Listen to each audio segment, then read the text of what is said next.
Hey friends, how are you doing? So, please excuse me for my absence yesterday, but I did have a video, okay? But I didn't post it because it was about my brother, my baby brother that's no longer with us, okay? So I decided to reword everything I said because I come off a little too gangster, a little too rough around the edges, okay? And you can hear the anger in my voice. Legit. So I decided just to scrap it and just start all over because I feel the message is very important. Okay. All right. So I'm not too sure if I ever told anybody why my brother was in prison. Okay. But he was a man with a particular occupation. Okay. I'm not going to mention what he did for money. Okay. Just know that it was not legal, but that's not what's important. Okay. Because I feel if I tell you this, you're going to judge him. But I want you to look at the overall aspect of the whole situation for you to see, because I know some of you all will automatically judge, and it's not nothing against you. That's just what we do naturally, because that's what we're taught as a society is to, you'll stop listening to the story and just start thinking about his occupation, okay? So I'm just going to let that float around for you, okay? It isn't anything typical, okay? But he was a man of a particular occupation, okay? And in the end, he realized just a little bit too late that he was doing too much for people he shouldn't have, okay? One of the last letters that he sent my mom before he fell ill in prison, because he was doing a 7 year sentence, I believe it was 7 years, for an incident, okay? And this had been a cycle for my brother, a cycle. He'd been to prison before. The first time he went to prison, he was just barely legal, okay? And he kept finding himself in the same stagnant position, okay? The same karmic cycles, okay? And he was shown, he knew right from wrong because, like I mentioned, my brother had a big heart. He was in the wrong occupation. But once in his mind, he thought, I never realized because this about my brother because he was a very quiet person and he kept everything internal. And I wish I would have, if I could go back, I wish I would have spoke to him more, but the fact that he wouldn't tell me, because I don't read minds. Well, back then I didn't. I was gonna, I just like, I did, he just kept it all internal. And I didn't know that he had all of these burdens until after his death, okay? I got a reading, okay, which was one of the first readings. Actually, the reading found me, okay? The reading found me. So that's how I know this was like a deeper, deeper meaning. And this was part of my path and my journey. That was the beginning of it. But it had, my brother had to pass away, unfortunately, for me to actually see that I had a purpose in life. But the reading found me. I kept getting this because all I watch is nothing but true crime on YouTube. Okay, I don't really watch TV anymore. I don't even watch. I used to watch a lot of reality shows back in the Dizzle, but I not so much anymore.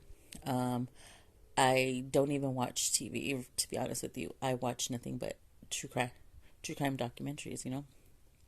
So I kept getting like after like the day of his funeral, I kept getting this tarot reading on my suggestions. If you know how the algorithm works on YouTube, you're going to get suggested things that you watch. I was not watching any tarot at all.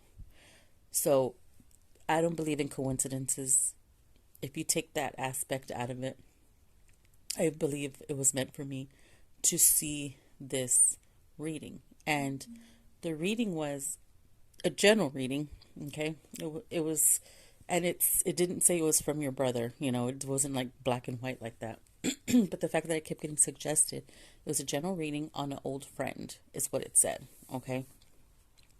So I would just ignore it, ignore it, ignore it. 1 year later, after his funeral, to the date, I decided, you know what? I was drunk, I think. I was like buzzed, drunk, probably lit up. I don't know. Who knows? Whatever I was into at that time. And I watched it. But it was my intuition. Like, I knew that reading was for me. I knew it was. I didn't know. It just was. That's why I kept ignoring it for a year. Okay. So I'm like, let me just watch this damn reading. Because, back then, readings were scary for me.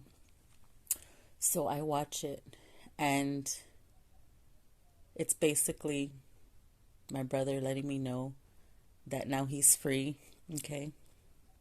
And that I need to stop being so uptight. Because I was nothing but business. I was always working.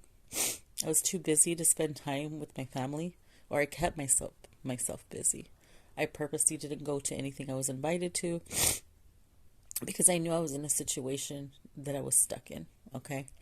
And so I wasn't happy with myself for getting myself into that situation.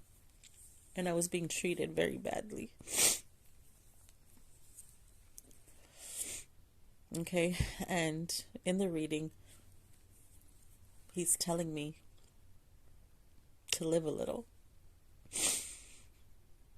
He's telling me that there was hope out there, that I can get myself out of this situation,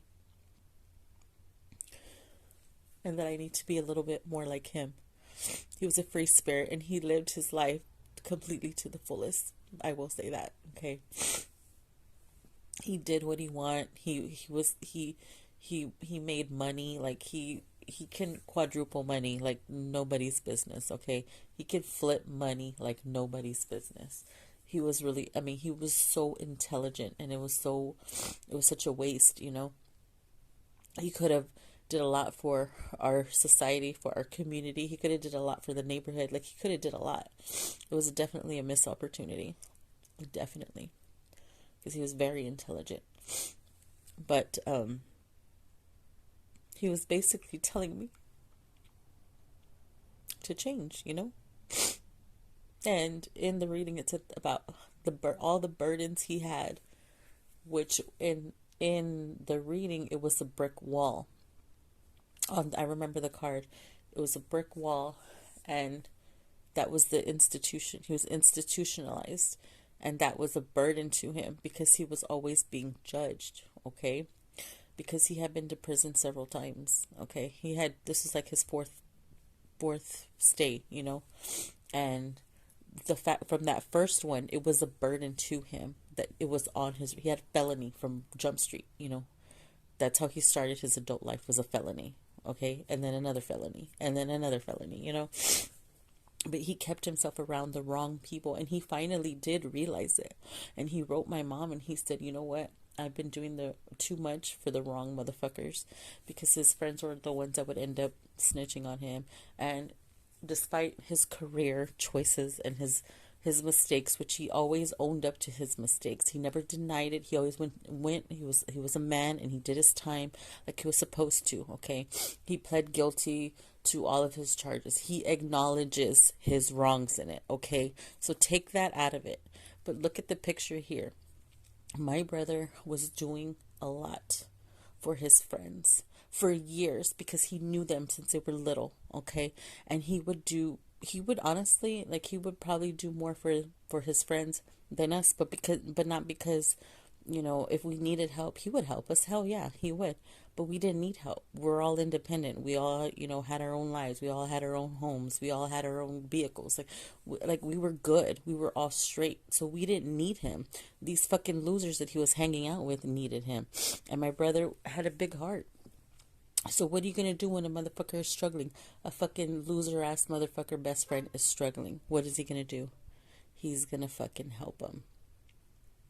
And he realized it, and it was too late, that he needed to stop helping them, because they would stay owing him money, because he would front them. Front them a 20 here, front them this, front them that. Oh, let's do this. Okay, I'll get you back. I'll pay you back. And they never paid him back. They would owe him so much money that they were just jealous and envious of him. They just tried to keep him down. He could never actually save money to actually put it towards something. It was always give me this with their hands out, always wanting just to keep him down, because they knew his potential. They knew he didn't belong in the streets. They knew he wasn't about that life. He knew how to fucking work it. But that's the kind of people that we are. Hang on, somebody's honking.